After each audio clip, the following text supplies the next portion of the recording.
ராமலிங்காபயம்.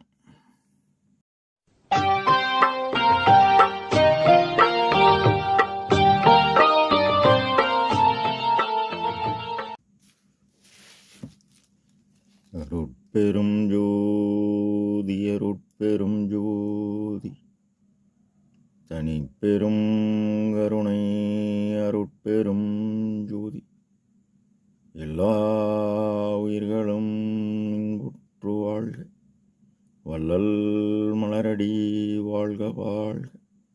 திருச்சிற்றம்பலம். அருட்பெருஞ்சோதி ஆண்டவரின் பரிபூர்ண அருளை பெற்ற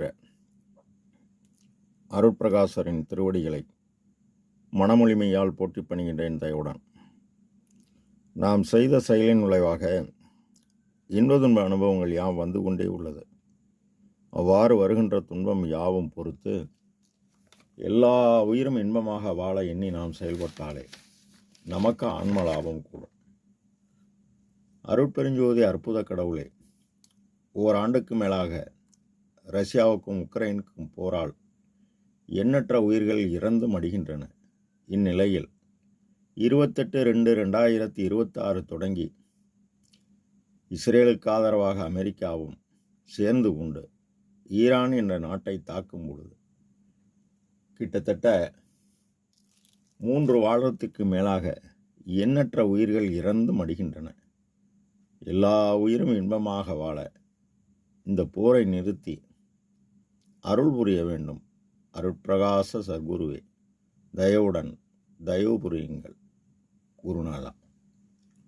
நம் பெருமான் ஞான சிதம்பர வெண்பா என்ற தலைப்பில் 7வது பாடலில் நம் பார்வதி பாகனாம் புறத்தில் நின்று வந்தோன் அம்பரத்து தென்கிழக்கே அம்பலத்தான் வெம்பாது பார்த்தால் அழிப்பான் தெரியும் சிதம்பரம் நீ பார்த்தாய் இப்பாட்டின் பரிசு என இப்பாடலை பதிவு செய்கின்றார். சிதம்பரம் என்கின்ற ஆகாய ஸ்தலத்தை தாங்கள் கண்ட யோக ஞான காட்சியை ஆலயமாக அமைத்து இங்கு வந்து வழிபடுபவர்கள் ஆன்மலயமாகி மனம் அமைதி வரும் என்று புறத்தில் நிறுவினர். உட்பொருள் நம் பார்வதியாகிய மனத்திற்கு பாகனாம் தலைவனை அவனை அடைய அன்று அவர்கள் அஷ்டாங்க யோகம் மூலம் தவம் இயற்றி மூலாதார ஒளியை 6 ஆதாரங்கள் கடத்தி காட்டின் உதவியால் நிராதாரம் வரை சென்றனர். அப்ப தலையின் தென்கிழக்கே பிண்ட திசை கூறும்போது கிழக்கு, மேற்கு, தெற்கு, வடக்கு என்பவற்றில் தலை தெற்கு, கால் வடக்கு, நெற்றி கிழக்கு. அப்ப தென்கிழக்கு என்பது நெற்றியில் பதிவு செய்துள்ளார்கள். வடலூர் இருந்து தென்கிழக்கே பார்த்தால் அந்த சிதம்பரம் ஆலயம் தெரியும். அது நம் உள் தெரியும்.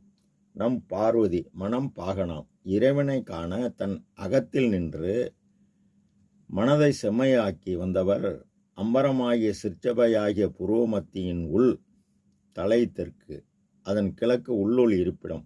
பார்த்தால் அழிப்பான் சிதம்பரம் நீ பார்த்தாய் இப்பாட்டின் பரிசு. அப்போ அந்த சிதம்பரத்தை பார்த்தா அன்னைக்கு சாமீப, சாரூப, சாலோக, சாயுச்ச பதவிகளும் முத்தி நிலையும் சித்தி நிலையும் பெற்றனர். இதனை அன்றே தன்னை அறிய தனக்கு கேடில்லை, தன்னை அறியாமல் தானே அழிகின்றான், தன்னை அறியும் அறிவை அறிந்த பின் தன்னைத்தானே அர்ச்சிக்க நின்றானே என திருமூல தேவநாயனாரும் இதனை ஔவையார் உடம்பின் பெற்ற பயனெல்லாம் உடம்பிலுள்ளே உத்தமனை காண் என்றார். அது அன்று காற்றின் இயக்கத்தால் மனத்துக்கண் மாசிலனாதல் அனைத்தரன் ஆகுல நீரபெற என்பார் திருவள்ளுவர். ஆக மனமென்று கண்ட அறிவு பராபரை அறிவு, உரிய இறைவன் பரசிவன் பராசக்தி. இதை நம் பெருமான் அட்டக 3வது பாடலில் பதிவு செய்கின்றார். அஷ்டாங்கயோகம் ஆதாரம் 6 அவத்தை 5 விட்டு ஏறி போன வெளிதனிலே வியப்பு ஒன்று கண்டேன். வட்டாகி செம்மதி பால் ஊறல் உண்டு மகிழ்ந்திருக்க எட்டாத பேரின்பம் என்னை வழங்கி இருக்கின்றதே என்கின்றார் பட்டினத்தார். பெருமான் கூறும்போது எல்லோரும் புருவமத்தை நோக்கிதான் தவம் செய்தனர். ஆனால் அன்று அருள், நடம், நிலை, பொருள் மாறுகிறது என உறுதி செய்கின்றார். இதனை 5346 பாடலில் எம்பொருள் எம்பொருள் என்றே சொல்லும் எல்லா சமயத்துள் எல்லாருக்கும் ஒன்றே செம்பொருள் என்பது பாரீர் திருச்சிற்றம்பலத்தே திருநட ஜோதி ஜோதியுள் ஜோதியுள் ஜோதி என்கின்றார். இது இன்றைய நிலை. இயற்கை உண்மை கடவுள் தன்னை மறைக்காது தன் பேரருளை எல்லா உயிரும் பெற்று தன்னை அடைந்து பிறவி பிணியை ஒழிக்க வள்ளல் பெருமானை வருவிக்க உற்று அவர் மூலம் துறையுது, வழியுது, துணிவிது, நீ செய்யும் முறையுது என இறைவன் மொழிந்ததாக நம் குருநாதர் கூறுகிறார். நம் பார்வதி தடையற்ற இயக்கமாகிய காற்று, தனி சக்தி, பேராற்றல், நம் பாகன், தனி சிவம், அருட்பெருஞ்சோதி ஆண்டவர். இது அண்டத்தில் பிண்டத்தில் நம் பார்வதி மனம், நம் பாகன் ஆன்ம சிற்றணு ஒளி, ஒளிக்குள் ஒளியாக நின்று இயக்க இந்த மனம் இயங்குகிறது.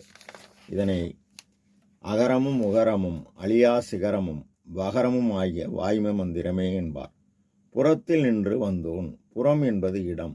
எந்த இடத்தில் நின்று வந்தாரெனில் அண்டத்தில் உள்ளது யாவும் பிண்டத்தில். அண்டத்தில் சிகரமாகிய பேரொளி, பிண்டத்தில் அம்பரம் எனும் சிற்றம்பலத்தில் அகரமாகி ஆன்ம அணு ஒளி, ஒளிக்குள் ஒளியாக அகரமாக உள்ளார். இந்த ஆன்ம ஒளி இயக்க ஜீவன் தடையற்ற இயக்கமாகிய காற்றின் ஆற்றலை பெற்று இவ்வுலகில் ஜீவித்து வாழ்கிறது. இந்த ஆன்மா கடவுள் நிலை அருள், அதை அறியணும். அதை அறிய வேண்டுமென்றால் ஜீவகாருண்யம் செய்தால் மட்டும்தான் அறிய முடியும். வேறு எந்த வகையாலும் அறிய முடியாது என நம் பெருமான் ஜீவகாருண்ய ஒழுக்கத்தில் அறுதியிட்டு தன்னுடைய இறை அக அனுபவத்தை பதிவு செய்கின்றார். அறிவு என்பது ஒளி இயக்கம், எண்ணம் என்பது காற்றின் இயக்கம். காற்றின் இயக்கத்தால் மன அறிவு கொண்டு இதனை அறிய முடியாது. ஒளி இயக்கத்தால் ஆன்ம அறிவு கொண்டுதான் இதனை அறிய வேண்டும். அதனால்தான் பெருமான் கடவுளை ஆன்ம அறிவை கொண்டு அறிய வேண்டும். இது மனித தேகத்தில் வியாபகமாக பரவி உள்ளது. இதனால் அறிவது உத்தமம் என்று பதிவு செய்கின்றார். இப்போ இந்த எண்ணம் எல்லா உயிரும் தம்முயிர் போல் எண்ணி பரவுபகார செயலாகிய உயிர்கருணை நீ செய்ய செய்ய உனக்கு ஆற்றல் கொடுக்கிறது. இந்த நற்செயலை அறமீறாது உழைத்து தான் தேடிய பொய்ப்பொருளை தன் குடும்ப தேவை போக மீதமுள்ள பொய்ப்பொருளை எவ்வித ஆதாரமில்லாத ஏழையில் பசு போக்குவது ஆகாமி ஆகாரம், கூவும் காக்கைக்கு வழங்குவது அல்லது அணிமாறாமல் செல்லும் எறும்புக்கு அன்னவிரயம் செய்வது நீதி ஆகாரம். ஒரு இடத்தில் சர்க்கரை வைத்தால் எறும்பு தானே வரும். அதுபோல் நம்முடன் தயவு இருந்தால் இறைவன் நம்மை நோக்கி இறங்கி வருவார். இவ்வாறு நீ இந்த பரோபகார செயலை செய்ய செய்ய உனக்கு ஆற்றல் கொடுக்கிறது. இவ்வாறு காலம் உள்ளவரை நீ பாடுபட ஆற்றல் அளவுக்கு அதிகமானால் இந்த ஆற்றலை இறைவனால் வழங்கப்பட்ட உபகார கருவி உயிர்களுக்கு பசி.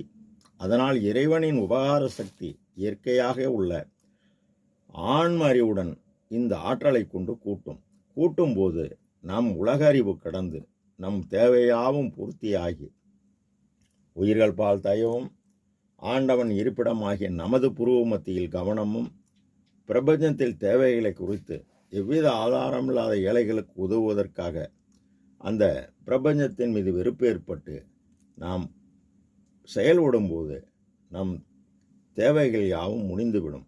இப்பொழுது வெம்பாது மனம் வேதனை அடையாது அம்பரமாகிய சிற்றபையில் தென்கிழக்கு நீ பார்த்தால் காற்றின் இயக்கமும் ஒளி இயக்கம் கூடி புன்வயின்னமாகிய சிதம்பரம் சத்திய ஞான சபை என்னுள் கண்டனேன், சன்மார்க்க சத்தியை நான் பெற்றுக்கொண்டேன் என்பார். இப்போ உன் அருளறிவுடன் கடவுளின் தயவு பேராற்றல் எனும் அருட்சக்தி கூடினால் கடவுள் நிலையறிந்து அம்மையமாகலாம். இதுதான் அறிவு மார்க்கத்தின் முடிவான நிலை.